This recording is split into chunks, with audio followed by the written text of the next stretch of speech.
you have your, you've registered for it. Matthew will be here shortly. So a couple of things I'm gonna touch on real quick, and then we'll get it, let her log in and get this done. So, do you agree that we are all running around like lunatics 24 hours a day, right? We're trying to multitask, right? We're doing the contracts, a purchase agreement, SRP, all the stuff all at the same time? I'm gonna give you a reason to slow down and start thinking about what we're doing. Got a call from an agent, one of our agents last week. Hey, I think I made a mistake. Okay, what happened? Well, we have a property in, Sun City, right, Sun City? The old folks' place? Sun City? Yeah, that's Sun City. Right? I'll be moving there shortly, by the way, no. Anyway, so she puts a home on the market. They, for the first 4 days, they get an offer. The offer says, blah, blah, blah, yada, yada, $17,000 in closing costs, okay? She says, no, we're not gonna accept, 17 grand in closing costs. Last the agent know, they rejected it. That night, same agent sends over an offer. Same offer, less $17,000. They signed the original offer, giving them $17,000. Nobody caught it for 2 weeks. The buyer's saying, well, I've got a contract right here that says your seller's gonna give me $17,000. Appraisal came in, no way to get out of it now. All because she was in a hurry to try to get this thing done. And because she's a great agent, by the way, knows what she's doing. My point to all this is, more than likely, the $17,000 is gonna come out of her commission, plus a few thousand out of her pocket. So my point to the story, and I'll fill you in on the rest next week as we're still working it out. At the end of the day, you guys, and I said this to her, and she knows it, you're liable. That's gonna be one of the most expensive deals you've done, right? And that's all because she was in a hurry, trying to hustle through, and we all do it. I make mistakes, you guys make mistakes. We just need to make sure we're thinking about slowing down and taking a deep breath before we get into something like that, because that one's gonna sting. Now, if there's a positive that you can glean out of it, she's not gonna make that mistake again, right? Usually when we have issues and it costs us money, we usually don't make that mistake again, okay? So I just really want to, I feel terrible. She's a great agent, guys. It's not, it isn't like hey, this is her only second deal. Okay, she's a very good agent, does a lot of deals, and should have worked, should have caught it. But we're in a hurry, right? We're trying to sign stuff. Multitask, isn't that the new word? I hate multitasking. The other agent ethically should have said, hey, did you realize you sent the wrong? Yeah. The other agent didn't realize it for 2 weeks either, because they put 2 offers in. Had the same buyer, the same everything, just one that didn't have 17 grand on it. That's US dollars, by the way, too. So All right. the lesson is to check. Absolutely. Check it no Slow matter down. Yeah, slow down just a minute, you guys. Like I said, the gut punch to all of this, at the end of the day, guys, she won't make this mistake again. Me and John color coordinated today for the most part. Looking good, young man. Thank you, sir. Shoes even, look at that. Yeah, Shoes even. yeah, and I was gonna wear my black suit, but I thought, nah, I'm gonna So, my point to it all, guys, and I honestly, I think, Heather, at the end of the day, I think we'll get it all worked out, where she doesn't end up having to pay it, because the other side's being pretty cooperative, so we'll see. But, again, you guys know that I'm square with you guys, I tell you problems and shit that I see go on, and that's one of them. That's a big one. Thank God she didn't take the listing for 1%. She took it for 3%. So like I said, again, most of them covered it, but still. All right. New homes on the market, Liz, we got 1.6% increase of homes. I'm not gonna get too deep, because I know we got a thing, I'm gonna do my little thing as well. But it's up 1.6% over last week.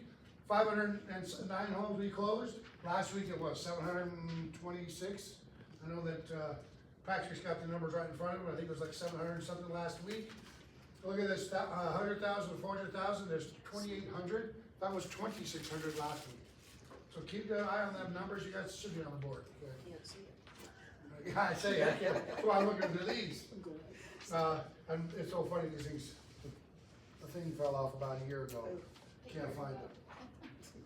So, I remember my grandfather had, every drawer in the house, he had 7 pairs of glasses everywhere.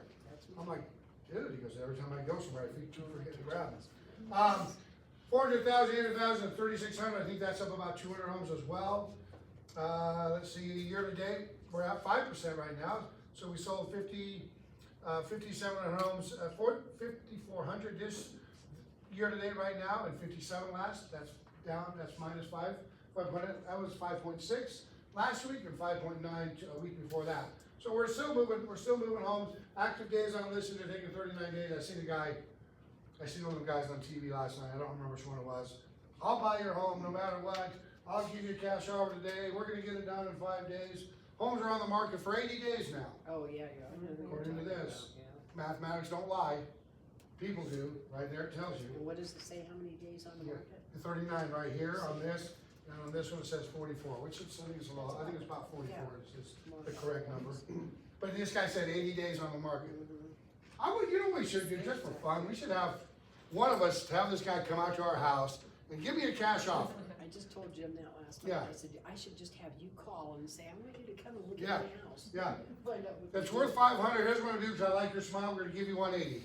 Right, But you can stay for a month, how about that? for free. That's Andrew. Yeah, Yeah. yeah, for free, because we like you, you got a good smile. Heather, come on up, girl, give her a quick one, say hi, give her a hand. Before I do that, you guys, so how many people filled out the survey that the company set out? Well, I appreciate you guys, thank you for doing that. I will tell you this, our girls, the 2 downstairs and one right there, were the #1 highest ranked of all the offices. Arizona, Nevada as well, you guys, so congratulations to these girls, they do an amazing job. Sorry about that, Heather, come on in. I didn't want to forget that. Yeah. Hello, everybody. Yeah. Oh, no raises. We talk about all sorts of things here. Today, I want to talk about the statement of information.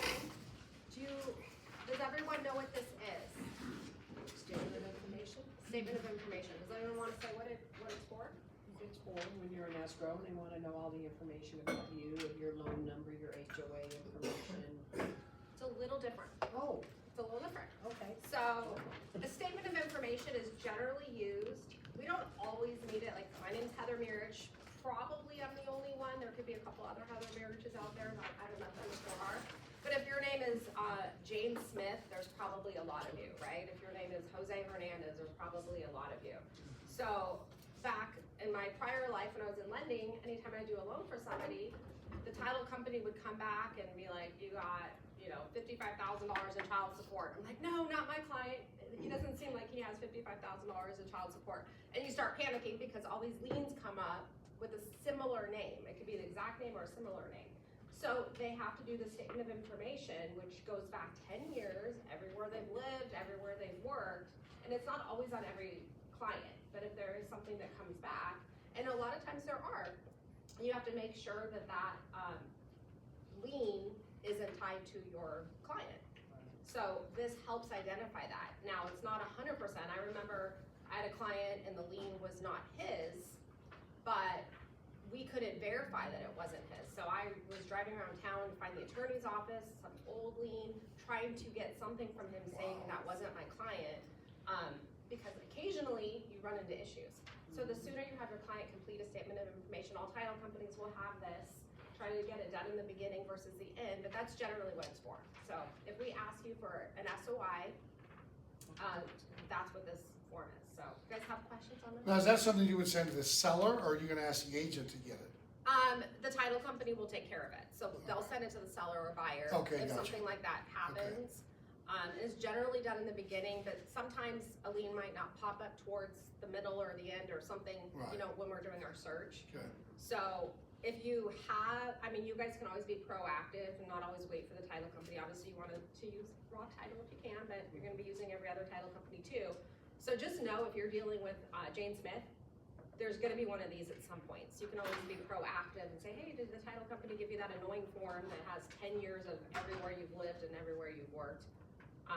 you can kind of be proactive and just kind of stay on top of it, because it's gonna be needed to clear your client from any of these liens. And if you find out, yeah, that they do have that child support lien or IRS lien, then how do you resolve that issue? So sometimes you can't, sometimes you can, and then you have to deal with it. I have a question. Yes. Is it a form that you send to them, a separate, is it a one-page form? It's usually a one-page form. Okay, is that a form that we can get ahead of time in case we see a client that's, like my client is George Smith? How popular is that? So something like that, then you can just say, why don't you fill it out in case they need it? I believe you can, yeah. So if you're working with one of our escrow officers, you can have them send it to you, Okay. and you should be able to do that. When I was a lender, a lot of times the title company would send it to me to get, Okay. for the client. So, as a sales exec, I'm not really personally involved so much in this form.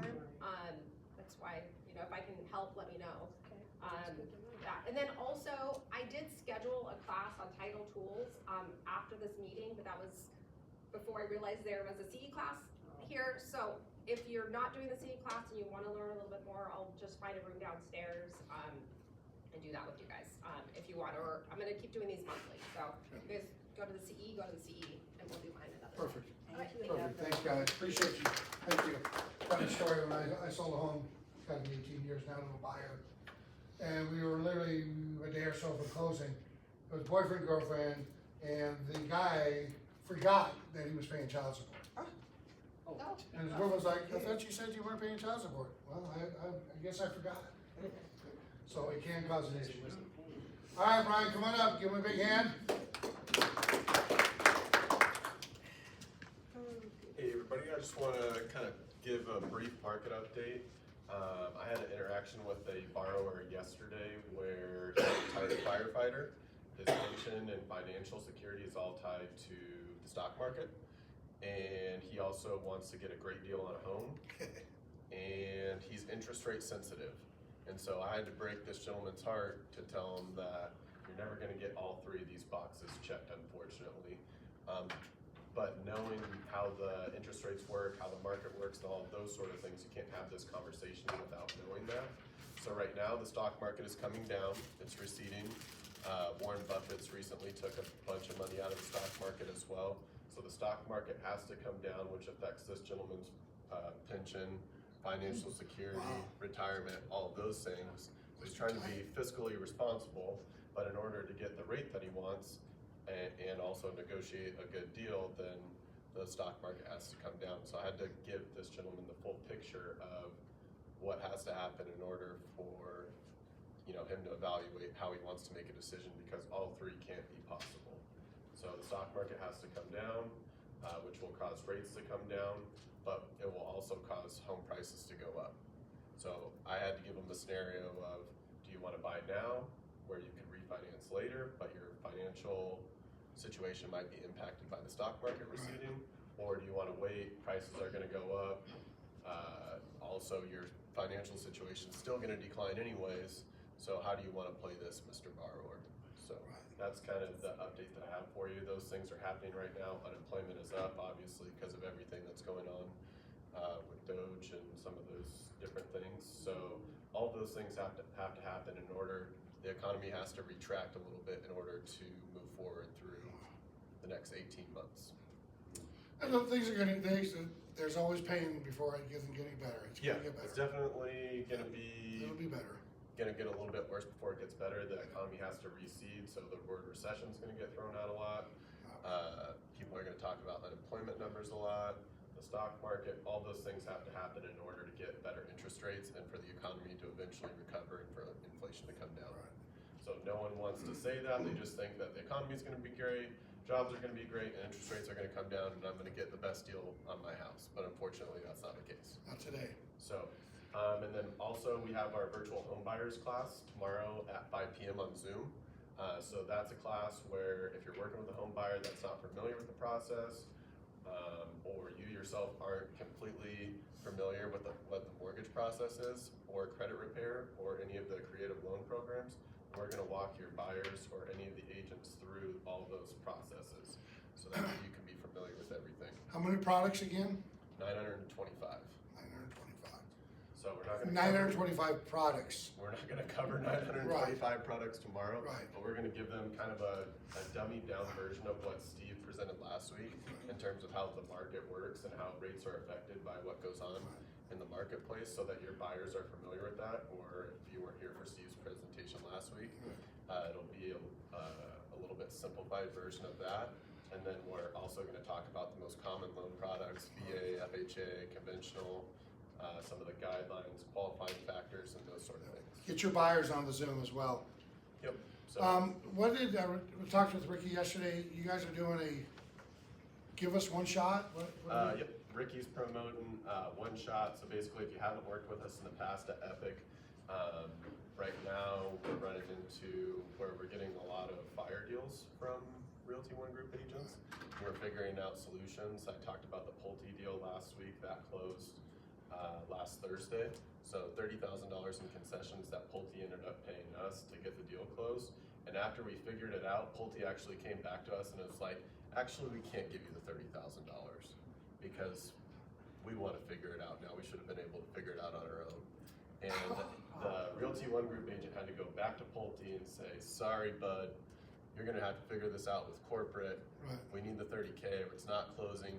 And now you'll be in breach of contract if you don't figure out how to get us the 30K because You already said, you agreed. That's right. this That's is where weird. we're at. So, we basically figured it out. Pulte didn't want to do it and we still got it pushed through and closed and the client got exactly what they were Good. supposed to. And they should have been able to do it at Pulte without having to run the borrower through the. Yeah, go through all the nonsense. So we're getting a lot of deals like that. So one shot is basically like, hey, work with us. We know that you're already working with a lender that you're familiar with and maybe have relationships with, and you don't have that with us. But if you give us a shot, then between John and I, Yep. we have enough and Ricky's not as involved in most of the stuff that John and I are working, but there's creative minds that we're working to figure out how to get That's these exactly it. deals to the finish line. Super creative. Yeah. And then 99.25. we also have the buyer presentation after the sales meeting next week. Eduardo's gonna be teaching that. Okay. Basically everything that you need to know when you're talking DBA with Good. buyers and why they should sign with you, value proposition, that sort of thing. Fantastic. Fantastic. Good. Thanks, Ben. Appreciate it. Give my hand. So this is for you guys. So I thought it was interesting. I got this the other day, and you guys know that my truck was stolen, right? And they caught the guy. The guy wasn't necessarily the one who stole it, but they caught the guy in it. This all, I went to court, I don't know, Katie, it had to be 10 or 15 times, maybe 10 times. I had to go to court. I got this letter, and I just thought it was very interesting. Dear Jeffrey, they call me that. Pursuant to your request for notification regarding the above named offender, perp/scumbag, this letter is informing you that the offender/scumbag has filed an application with the Department of Corrections for a residential confinement program.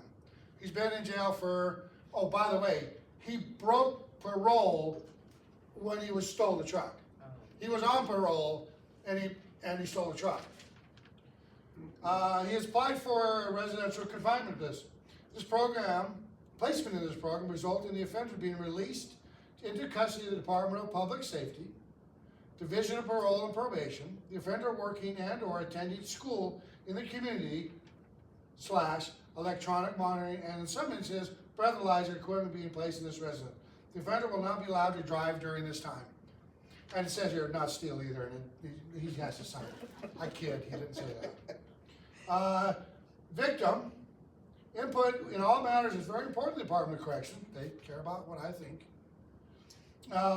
Would you like to send your thoughts regarding the offender's potential placement in this community to the supervisory agent? The Division of Parole within 10 business days of receiving this letter.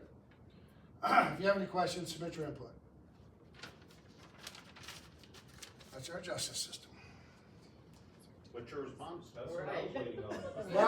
Well, you guys, I have thought about it. Do you need help where to get out? I have thought about it, and I've thought many different ways of doing it. I thought about one showing a picture of a puckered rectum, but I didn't thought that might be too much. I thought about sending a nasty letter, so I haven't done anything yet. But I'm still thinking. Take your time. Because here's the deal. I don't get compensated for any of my time off from work. I don't get compensated for any of the oh, by the way, I'm still dealing with the insurance still. we're about done, but it's been a year. And I'm still dealing with all the nonsense, and he's in there playing pool, having fun, grab assing all day. And I'm the one that gotta go through all this nonsense, and what do you think they're gonna do? No. Hey, Jeff said this guy's mean and you shouldn't do this. No. Okay, next. I mean, it's, No, well, I think you Push do me. it- You do it in the form of a question. yeah, So, correct me if I'm wrong, he was on parole yes, when he stole my truck. correct, Is that correct? yes, Secondly, yeah, all the time, and you ask every question and say, now, are you asking me how do I feel? right. And just leave it at that. Yeah, yeah. Trust me, I've had about a 7-page letter written in my head. That's it. I keep adding stuff too, and then I forget the first half. What was he on Did you patrol get the for? truck back and was it in good shape? So I got the truck back, it was in fairly decent condition, although the truck did have to go through a drug test.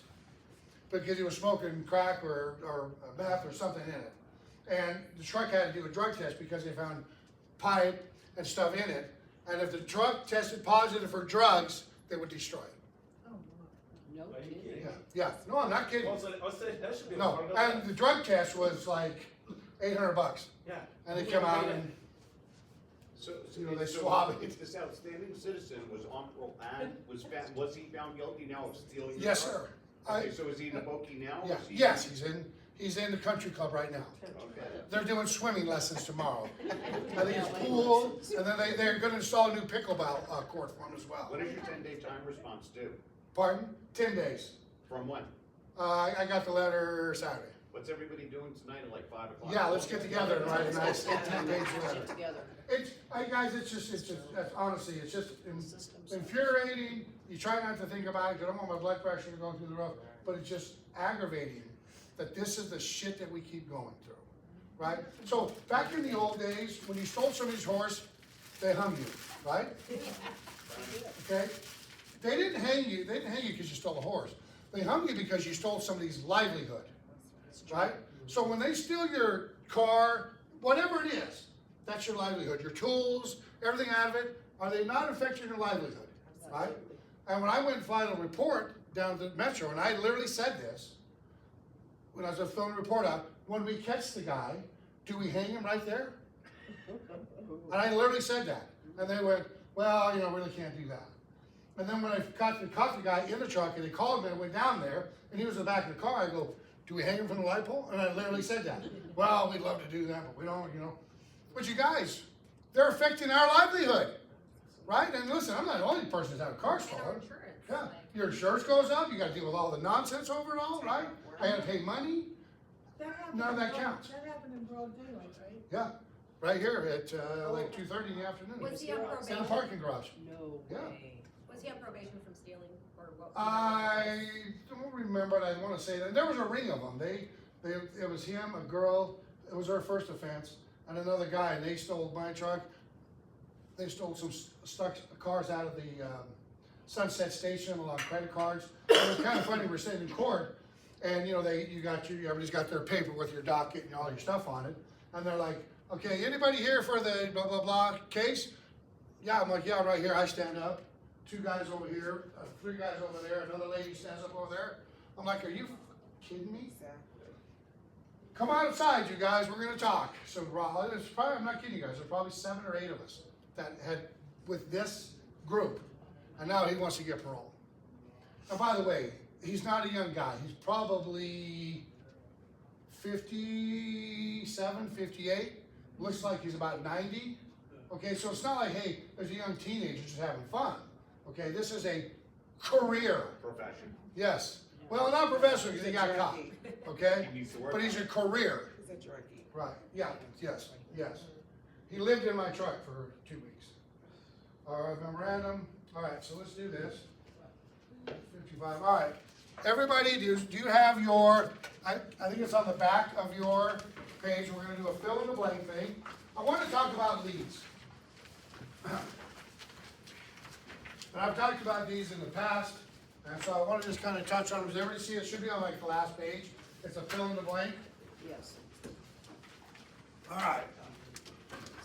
And then what we'll do, we're gonna try to write it, does everybody have one? Yes. Everybody got one? Okay, do you have one? Everybody got one? Okay, good. So, yeah, cause we wanna finish right at about 10:30. Cause at 10:45, we're gonna start the CE class, that'll give you a minute to check your emails and your phone and do all that kind of stuff. So, first page, definition of a lead, does everybody start right there? Okay, cool. Definition of a lead, an adult, new to you, who is capable and authorized to make a buying or selling decision. Leads are not past clients or SOI. A lead is somebody that you met, you've talked to, you put them into a category. Remember, they're not a client or they're not a sphere of influence for people you already know. So please make sure, so it's new to you and clients or SOI. How many people look for leads? Do you guys cultivate leads? Do you hold on to them? Do you call them? Do you put them into a come on, Jeff. CRM? Do you email them every 6 weeks or anything? You're doing any of that kind of stuff? Critical thoughts about leads. Leads do not represent security and have no value. How do we get paid? Where are you at? Close At Successful Closing Risk, what page you guys on? on the first one. You're on the first page. You guys got it? You guys missed a page? Yeah, there's, You everybody on it now? yeah, there's 2 pages. Yes, yeah, front and back, yeah. I've got 3 pages, mine on front and back. So your leads have no value, guys. You have to make sure you understand that. A lead has no value. Number 2, leads become more important to us when the lead's motivation increases, right? Remember we talked about ready, willing, and able? Let's be ready, willing, and able. Most buyers today have 2 of them, right? If you had a 3-legged stool and you took one of the legs out, it would fall over. So does your buying career. Because most buyers today don't have all 3. They're not ready, willing, and able. They might be ready, they might be willing, but they're not able. They might be able, ready, but not willing, right? So you gotta make sure you understand that kind of, now, of course, I'm talking about that kind of stuff. So you gotta find their motivation and get it increased. If you have high goals, you will need to qualify your leads faster and harder. If you have high goals. Number 3, high goals. 4, a fact. This is, I love this part right here. Everybody else has your leads. Okay? If you're at the grocery store and the teller is telling you, I'm thinking about selling my house, she's following a garbage man down the street, I'm thinking about selling my house. She's telling everybody she can think of, she's thinking about selling her house, not just you. So everybody else has your leads. You just have to make sure you know when and where to just finally get rid of them. I meant to bring my box up here, either I told you that I did last week or 2 weeks ago. I'll bring it up. Number 5, the more leads you have choking your system, the less likely you will be calling a qualified lead at the right time. The more leads you have choking your system, the least likely, L-E-S-S, likely you will be calling a qualified lead at the right time. I mean, guys, timing is everything in life. We heard that? Yes. Timing is everything. We gotta understand. But when is the right time? When you're calling them. Now. Right now, call them, right? Invite them to the classes that Rock's doing. Here's just some critical questions to ask yourself about your leads. How many great leads do you need to meet your goals? Remember, guys, we're not talking about sphere of influence. We're not talking about clients. Are the leads that I currently have going to get me to the goals that I've set? Right? Generally, no. Why do I keep the leads I have? That's a great question. Why do I keep the leads I have, and why do I keep the leads that I keep? Because that's the only lead I have. And I'm going to hang on to it like grim death. That's why. Why do I protect my leads? I don't know. Everybody has them, right? Call them. And I think we'll talk more a little about getting rid of them, because that's one of the biggest things is finally just getting rid of them. Most of your leads don't know who you are. What if I called them, right? Pass them around to each other. Hey, I've called this guy 5 times. Try him, see what he does. Right? Get a buddy. How much time do you commit to doing lead follow-up? If you're not going to do lead follow-up, stop calling your leads. Lead follow-up is probably one of the most important things that we do. Definition of lead follow-up, is everybody on that page now? Yes. Okay. Calling on a scheduled basis potential clients that you have spoken with in the past, and asking if they are ready to buy or sell now. Past and now, we have to know that. the problem, we know this, and it's mathematics, it takes anywhere from 5 to 7 calls before you'll get a deal out of a lead, right? They're not, most of them aren't gonna just jump right into it. You have to make sure you're calling them that many times. You have spoken with in the past, asking if they are ready to buy or sell now. Number 1, great lead follow-up means you call a buyer or seller at the exact moment, that they are ready to sign a contract. How do we find that? By calling them. We gotta make sure we're calling them. Oh, there it is, thank you. You gotta find the exact moment by calling them. And I told you guys, I had that book and Katie, maybe you can run down, in my bottom drawer is a little file box about that big. I think it's black, about like that. It's in my bottom black file cabinet. Will you grab that and bring it up? And I'll pass it around, you guys, and all it is, and you'll see, I've got 31 days, ABC, you know ABC, and then I've got January through December. And all I would do is I'd pull one out, I'd talk to my lead, hey, here's what's going on. Hey Jeff, call me back in 30 days. I'd cut that down to 2, always cut it in half. And I would say, okay, so today's the 1st, I'd go 14 days, I'd slide it into the 14 days. On the 14th, when I come in the office, I'd open the 14th, and I know the 7 people I've got to call. If they say, call me in 6 months, I know to put in 3 months. So then I would take that same card, I'd write on it, Johnny's getting his dentures. Johnny's getting his wisdom teeth pulled or something, right? And then I would put it, I'd go, okay, we're in January, to February, March, I'd slide it in March 1st. And then when March comes, I pull out all my March cards, and then I start distributing 1, 2, 3, 4, 5, 6, whatever that looks like. That's how you would lead follow-up, and it's very consistent. The trick is, you just have to do it. And I'm sure there's some lead system today on your phone. This was, Antiquated. yes, a long time ago, right, when we didn't have all But it that still stuff. worked really well. Yes, it still works very well. And you guys, it's a simple process. That's the thing that I liked about it. It was so simple to do. It wasn't complicated. So I'm sure there's an app on your phone. So I've had somebody say, well, Jeff, I've got an app on my phone with that. Oh, that's great. Do you use it? No. Okay. Do you fill anything in? Yeah, it's really hard to fill it in because I can't see it on my phone. Real quick, Please. I have a system. If you were to call me and say you want to look at a house that I have listed at such and such an address, I put you on my phone, I put the date I talked to you, what property you wanted information about, and when they call me 2 or 3 years later, Right. I tell them, oh yeah, you're the one that called me on this property. I go, how do you know? I says, I keep track of my Right. phone calls. So Yeah. I always know who I'm talking to if I've talked to them before. Right. And that gives me a little bit of balance. Yeah, I love it. And I know there's that, Danielle Mejia uses it, and I know somebody else does. It's Follow Up Boss. Has anybody heard of that? I use it. Yeah, and so there's your system. You don't have to use the old antiquated one I have. Follow Up Boss, but information in, information out. If you're not putting it in, it's not coming back out. So you gotta make sure you're doing that kind of stuff. I heard Follow Up Boss is really cool.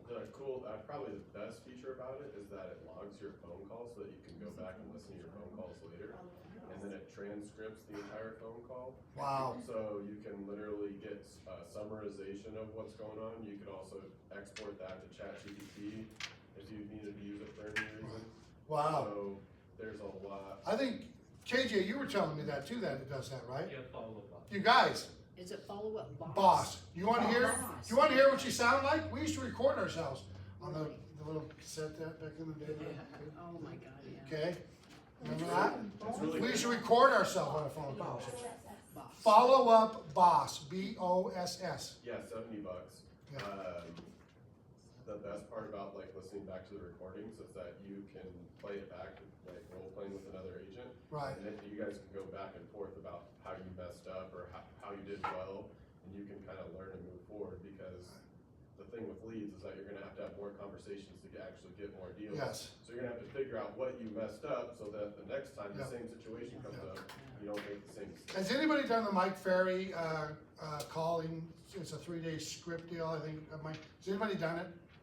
I've done it, and basically what you do is you go there, they do this stuff for 3 days, but half the time, they have cubicles set up, stand up, they have earphones, and they'll put it in there, and you call right from them earphones. This instructor will come over while you're talking and plug in and listen to what you're saying.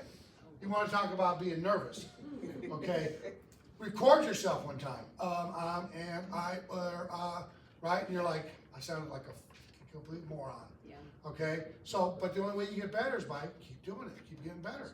Yeah, guys, the only way you're gonna do is you gotta keep getting better. So that's great. Follow up, boss.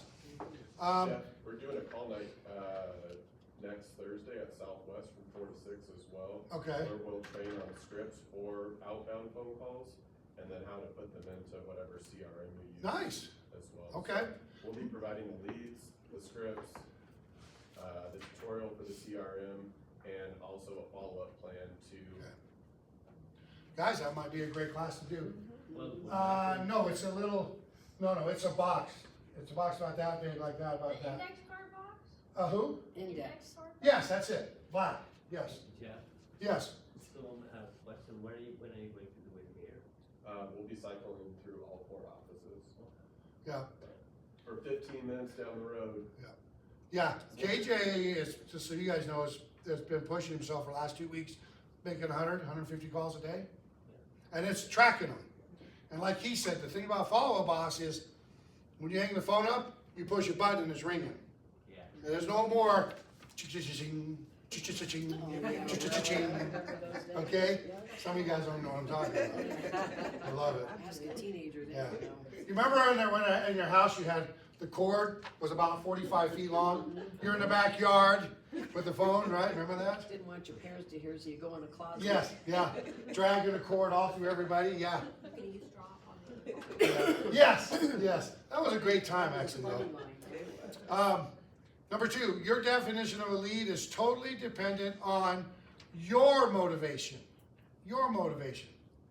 The higher your goal is, the higher your goal, the less likely you are to chase an unmotivated lead. I mean, guys, there were times I talked to people, I had a good conversation with them, and I called them 3 or 4 or 5 times over that year, and nothing. It was always next week, next year, next summer. I just threw the lead away. Did they buy almost somebody? Maybe. I don't care. Right? I was constantly trying to get leads. When your goals are high and you want to do 25 transactions or 30 transactions or 12 or 7, whatever your number is, you got to know when to just say enough, right? The thing about what we do in our real estate business, you guys, is we spend too much time on people who aren't ready, willing, and able. And society will waste as much time as we allow them to. You got to stop allowing them to waste your time. Number 3, approximately 70% of your business will come from your lead follow-up efforts. Follow-up is the number 1 thing that agents do not do. You've got to follow up. Number 4, lead follow-up should not be confused with lead generation.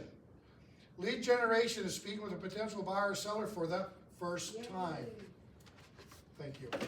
Lead follow-up is speaking with them on a subsequent occasions. So, this is all we had. Whoa. I think I cleaned it out, so there might be some stuff in there. But that was it, guys. There's the dates, there's the months, there's the alphabet, and there's my cards. And all I would do is just pull a card out, write on it what he said. Because the thing about it, guys, and you guys can pass it if you want to see it. And I think at the time it was like $12 or something I spent on it. But it's just, again, follow-up boss, you don't need that thing. Okay, you don't need that if you're doing follow-up boss.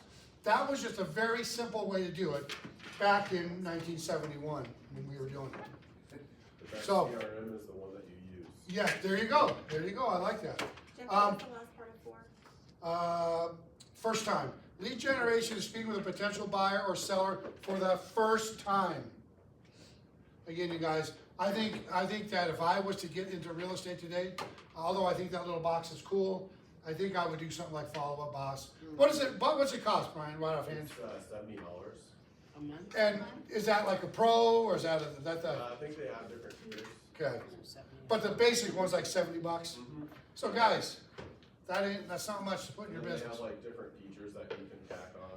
Right. Like our follow-up boss integrates with YLobo, which is like a search engine tool, kind of like Zillow. Right. And so we have our own basically database of. Right, people you use. Suzanne, do you guys have one for your team? What do you guys They use? use Bold, which is Boomtown conversion with KV Car. Okay. Bold. Okay. It does all that stuff. It does basically the same thing we're talking about. Yeah, all the tasks you add. instead of- Okay, because we used to use, when I was running Jack Woodcock's office, it was,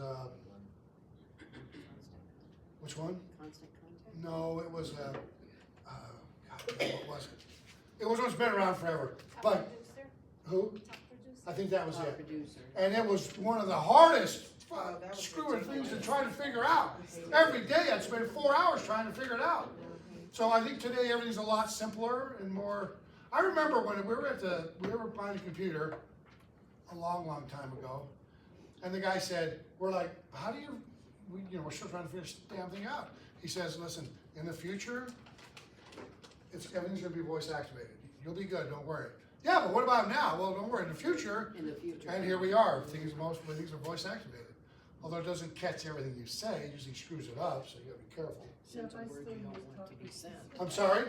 I still use Top Producer, I've had it for like the 90s. Yeah, I say it. It's like $100 a Me month. too. Jack Woodcock had it, and I know a lot of agents did as well, you guys. And it was a lot to do. I don't know why that's doing that. What's wrong picking that up? Not sure why that happened. Okay. Number 5, don't waste your time doing lead generation if you are not gonna do a great follow-up. You guys, follow-up, as you can see, is probably one of the most important things that we have to do in our business. Remember this, cut their time, whatever they say in half. And then one of the most important things I think you must do is you must repeat and affirm what they say. Most of the time, and you guys know it, we all get calls, and you'll say, "I'm not interested," and they blab on and on about other stuff. Instead of saying, "I can appreciate not being interested, but this is a great value to most of my agents and clients," right? Have that conversation. Repeat what they say, right? How long have you been in this address? I've been here 10 years. 10 years, that's amazing. Have you ever thought about selling? If you were gonna sell, when do you think you'd go next? Right? You gotta repeat what they say, because they know when you're not listening to them. Because all they're trying to do is get through a script, right? I mean, I had one of the agents that was coaching her, and we were doing back and forth. And I'm not kidding you guys, probably for a month, I could not get her to repeat and affirm.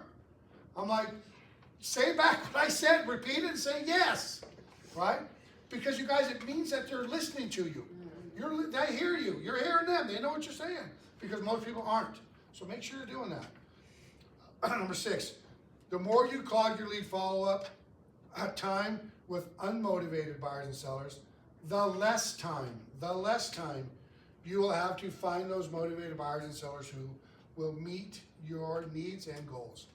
You guys, we have got to learn to drop people who are just not motivated, right? Will they buy a house at some point? Yeah, that's fine, I don't care. I turned away more buyers because they weren't, and they probably bought a house for all I know. I don't really care, because I'm trying to get this. I'm not worried about maybe. I know what I'm gonna get that way. So that was the biggest reason I stopped doing this, yeah. Number 7, the more you qualify your lead, the more time you will spend building a profitable business, duplicatable business. Profitable business and duplicatable, I just added that. We want to build a duplicatable business, you guys. Number 8, the more long-term leads you have, the more rejection you will get over time, and the less motivated you are to do lead follow-up. Therefore, letting the motivated ones fall through the crack. Guys, when you've been calling somebody 5 times, and they're not ready, they're not willing, they know what it is. When you get on the phone, you're going, and there's all your motivation, right? And that was me with buyers. Buyers drove me crazy because of that kind of stuff right there.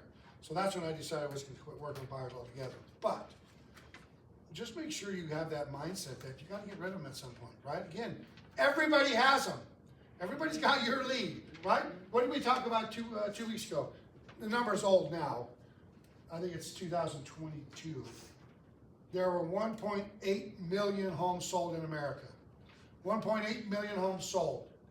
How many leads were sold to realtors on 1.8 million sales?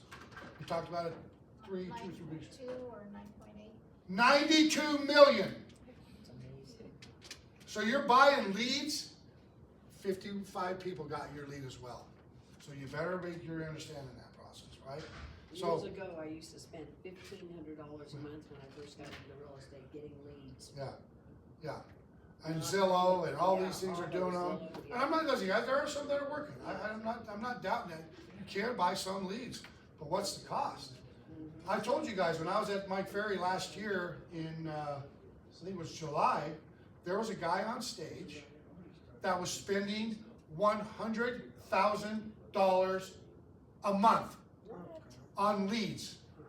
Now, he had a big team. They were doing probably 300 transactions a year. That's $1.2 million a year buying leads. He cut the program out. He said, where's my profit going? There, right? Again, let's don't make a word. They did do 300 transactions, but my God, you imagine getting a bill every month for $100,000? The other thing that his team had, if you didn't do it, I want to say it was 12 transactions you're out on this team. But if I'm spending $100,000 a month on leads, you better be freaking closing them, right? So, anyways, the leads are out there, and I'm not saying they all suck, you guys. So please don't misunderstand me.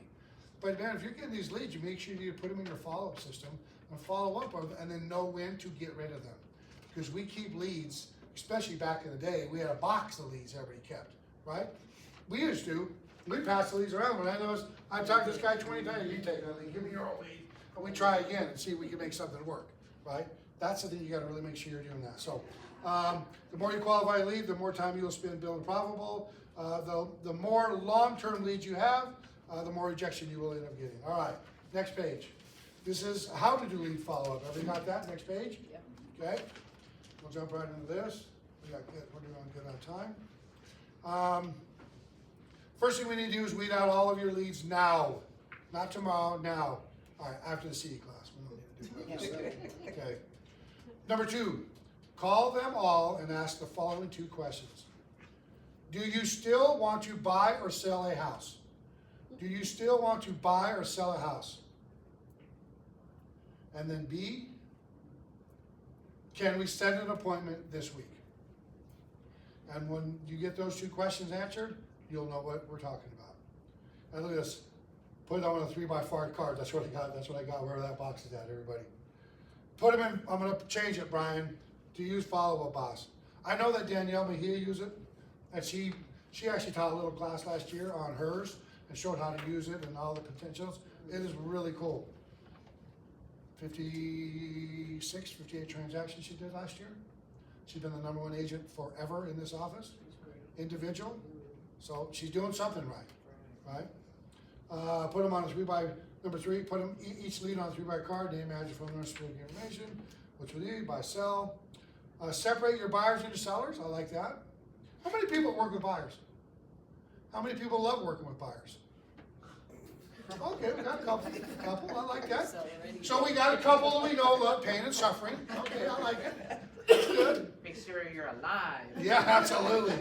At the end of the day, you're like dragging in the house like this. 75 houses. Right, I don't want to do this anymore. Right. But Brian, you poor son of a gun, you have to work with buyers.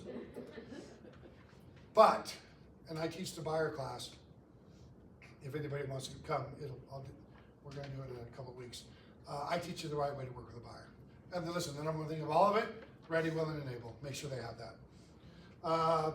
Number 5, separate by, come on, Jeff, those that will buy or sell in 30 days or less, or 30 days or more. I used to do A, B, and C. A's are ready, C's are maybe whenever, right? And so I knew when I opened my box up, I'd have an A on them. These guys are serious, right? As you can tell, guys, this was back in the day when we were doing this.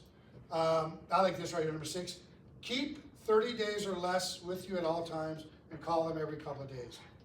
Keep the ones at 30 days or less and call them all the time, right? Call them until they say, stop freaking calling me. You guys, people buy based on energy and enthusiasm, okay? If you call them once and never call them again, trust me, you're gonna remember driving on the road, you're gonna see a billboard, you're gonna see something, you're gonna go, oh my God, I forgot to call Jeff, son of a gun. You call him right then, guess what he's gonna say? I just bought a Toll Brothers house. We're just closing, yeah! And then you pull over to parking lot, jump in the back seat, suck your thumb, and say, why? Right there, because we're not calling them. We're not calling them all the time. You guys, every one of us have been kicked. Trust me, I know. And you're killing yourself going, what? Why didn't you call me? I've talked to you 5 times. What happened?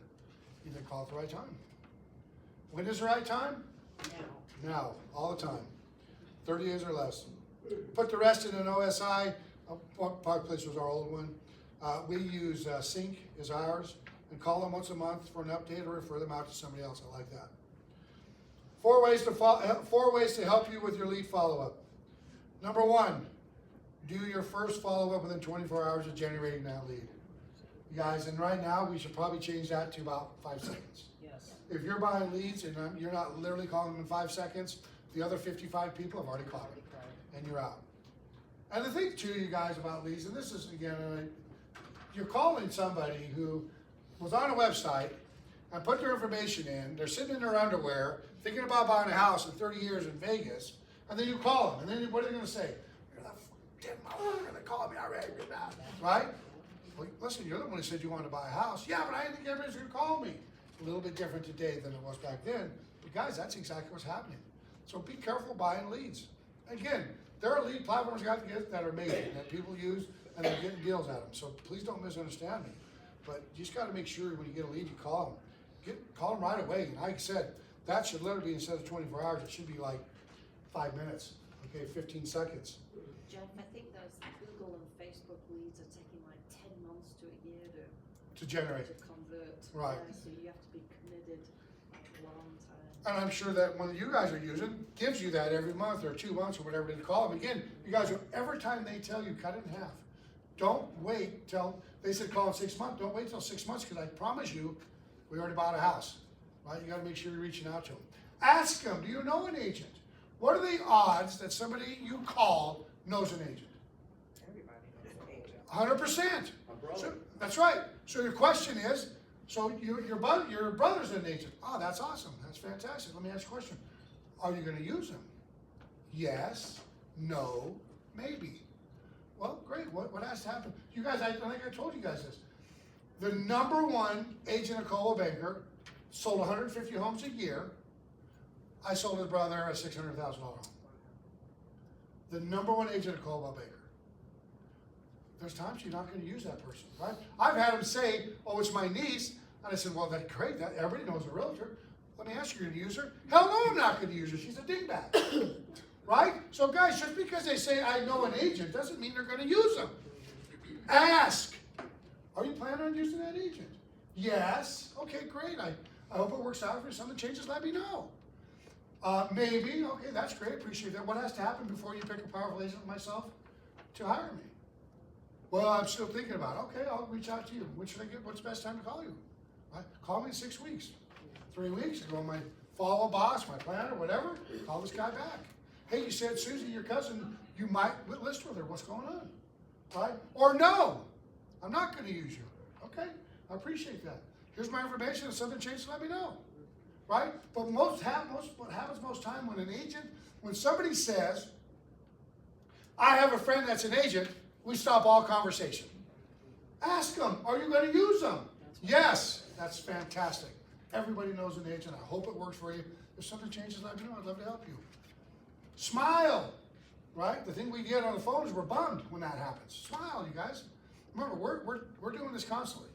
I told that one girl, Mara, she was one of the best callers I've ever seen in my entire life. She was when I was at Prudential. She was amazing. She had a smile so big on the phone, she could eat a banana sideways. I mean, you knew she was smiling, right? She was laughing, enjoying, having fun. She didn't take anything personal. And this was back then when everybody took shit personal. Today, egos are so high here. I mean, I love our kids. They got egos up here. They can't find a car in the parking lot. I'm like, God, you got an ego and you can't do shit. Number 2, be extremely selective about who you put into your system. Be extremely selective. Number 3, the ones you call back, you know are great leads. I like that. I would really like to dig more into that follow-up boss. I know KJ was telling me, Danielle was telling me about it as well. I think it could be a great system, you guys, instead of my old box or whatever that is. That was back in the 70s. Be extremely selective about who you put in your system. Number 3, the ones you call back are the great leads. Remember, great leads. Number 4, if you feel uncomfortable calling a lead back, chances are you know they're a bad lead. right? If you feel leery about calling somebody back, you generally know this guy's or gal's a knucklehead, and why am I calling them back? Go with your gut. That's exactly right. Just like I tell you guys, when you're doing an open house and the hairs on the back of your neck stand up, you better start paying attention to that. Let's see, number 5, how do we get a lead to make a decision? Ask them. You guys, we forget to ask. It's the craziest thing I've seen. I have done it. I've interviewed somebody. We had a great conversation. Everything was fun. We were holding hands and singing songs. And then at the end, I forget to say, sign the contract so I can come over here and join us, right? And then they walk on, I'm like, God damn, I forgot to ask them to join, right? So the natural in any conversation is asking for the business, guys, and just doing it that way. Any questions about that? Well, can I share something real quick? Please. Okay, I just wanna share something. I was telling Heather about it. I don't know how many of you mail out stuff for trying to get marketing and you mail out to a community or whatever. I live in Los Prados and I do 99% of my business in there and everyone knows me. I was mailing out through Market Dwellings. I ordered these little house-shaped cards and it says, I'm not just your neighbor, I'm a realtor and a friend. You just need a cup of sugar or Is whatever. Matthew here? Attach my card to it. I hand sign every single, I do this myself. Hand sign my card. I hand address 1,358 envelopes myself. And I stamp them all. But let me tell you, I was paying this company, Market Dwellings, almost $2,000 to get those 1,500 cards with the envelopes. I went online, I found them for $328, 1,500 cards, the same exact thing. So I found a way to save money if you're afraid of marketing. And stamps, I now buy them anywhere from 15 cents a stamp to 29 cents a stamp instead of 74. And I buy them by the roll. I just bought 2,000 stamps. Last Saturday I got them. And I mean, if you want to market and you don't want to blow your budget, call me. Call me. I'll show you the different ways I've done it. I've cut it down tremendously from $2,000 on cards down to $300 and something. So if you want to market, that's what I do. I send out every quarter. I send out cards in my community, not anywhere else, just in Los Prados. And everybody knows me, and they know my car, they know my house, I know where I live, everything. But when you start doing that and you're saving money, you can afford to do more marketing. So if you guys want to know where I get it from, call me up, text me, whatever, and I'll send you. Thank Can you. you put it on the Facebook group? I'm not real good at doing that, so somebody- Send me an email, Lydia. Send me an Yeah. email. Okay. You guys, anytime you can save money, guys, it's the best way to do it. Because I still believe, I think flyers still work, but I think just make sure if you're doing a new flyer, you do a call to action on it. Why am I gonna call you? Because I'm fun, I like to be around people. Right. No, why? Well, I just sold a house down the street at list price. I saved them, whatever. Come up with something that would drive you, if you were thinking about selling, why would you call this person? Because they're the #1 Asian agent, they're fun to be around, they like swimming, they swim with their shoes on in the pool. I mean, what are we doing here? All right, summer offices are gonna be closed this Saturday and Sunday for putting all new floors in. All the offices are getting all new floors, by the way. Tim's is first. I'm sorry, Southwoods is done. Tim's is now. They'll be doing ours in Green Valley. So they're gonna be doing that. So just don't use that office. You guys use all the other 3 offices if you're gonna do that. I think that's it, you guys. I have nothing else. Answer your phone, Matthew, come in and